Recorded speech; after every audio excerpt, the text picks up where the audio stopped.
डनकाशी news channel, सच है तो बोलेगा। मानवता को शर्मसार करने वाली एक घटना सामने आई है। बता दें कि वाराणसी के सारनाथ क्षेत्र की 65 वर्षीय निर्मला देवी, जो अपनी जिंदगी के अंतिम पड़ाव में अपनों के सहारे की उम्मीद कर रही थी, वह बेटे और बहू की प्रताड़ना से इतनी टूट गई कि उन्होंने राजघाट पुल से कूदकर जान देने की कोशिश की थी, जिसमें लोगों ने उन्हें बचाकर वृद्धाश्रम में भेज दिया। फिलहाल निर्मला देवी पिछले 8 महीनों से सारनाथ स्थित वृद्धाश्रम में रह रही हैं। बता दें कि अपनी दर्द भरी कहानी सुनाते हुए निर्मला देवी रो पड़ी और उन्होंने डनकाशी को बताया कि 2024 की भीषण गर्मी में मेरे बेटे की पत्नी ने मुझे इतना सताया कि घर में पंखा तक नहीं चलाने देती थी। इसके साथ ही खाना समय पर नहीं देती थी और तो और पोती भी मुझे मारा करती थी, जिसके बाद उन लोगों ने मुझे बाहर फेंक दिया और कहा कि जहां जाना है जाओ। वहीं इसके बाद मैं आत्महत्या के इरादे से राजघाट पुल पर पहुंची, तब एक सैलून चलाने वाले युवक ने मुझे रोक दिया। वह मुझे अपने सैलून पर ले गया और फिर कचहरी में पुलिस को इन सारी घटना की जानकारी मेरे द्वारा दी गई, जिसके बाद पुलिस ने मेरे बड़े बेटे को बुलवाकर उसके साथ घर भेज दिया। इस घटना के बाद मुझे वहां रहना अनुचित लगा और मैं वहां से वापस चली गई। हालांकि निर्मला वृद्धाश्रम में अब शांति से अपना जीवन बिता रही हैं।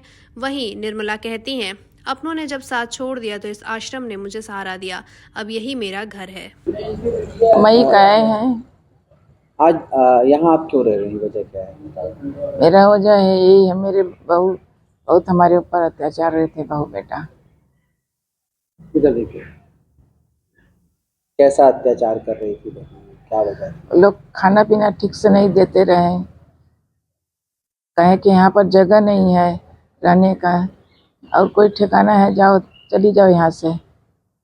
जिसके बाद अंत में आके इतना बोलते थे, इसके बाद जो कि अंत में कहें कि यहाँ से चली जाओ, जब देखो तब कहते रहे चली जाओ यहाँ से, जाके कहीं अपना जान दे दो। वहाँ से आती रही तो वही ट्रेन के नीचे कूद के मर जाना चाहिए, अगर नहीं हुआ। बेटा बोलता था। कहाँ की रहने वाली है? हम रहने वाले हैं, मेरा बेटा था रामेश्वर है, रहने वाले यहाँ नई बस्ती के हैं। फिर क्या किया आपने? वो ऐसा बोल रहे थे, आपके क्या घर से निकल गई, क्या किया? तो बहुत इतना बोल रहे थे, तो इसके बाद जो उस समय कहें कि जाओ यहाँ से निकल जाओ, यहाँ जगह नहीं है। एक ठो कमरा है, इसमें हम लोग रह रहे हैं, आए इसमें कहाँ रहोगी? बाहर बिछा सोते। मेरे 4 बच्चे थे। सबका शादी विवाह आपने ही किया? सबका।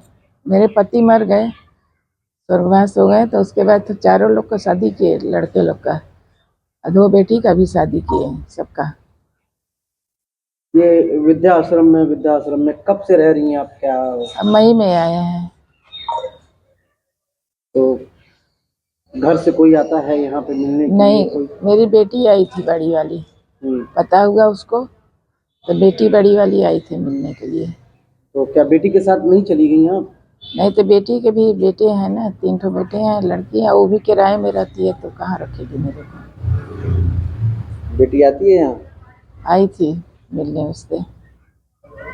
जिन बच्चों का आपने शादी विवाह किया, पाला पोसा, उन्होंने आपको घर से बेघर? एक ठे यहाँ पर है ना बेटा, नहीं वहाँ पचकोसी पर है दिनेश, वो भी, जो उनको भी पता हुआ है, वो भी कह रहे हैं कि बेटी बताई कि माँ आश्रम में है, तो वो भी कहें कि मैं अगर से अपने पत्नी को छोड़ू तब उनको रखूं, ऐसे बोले।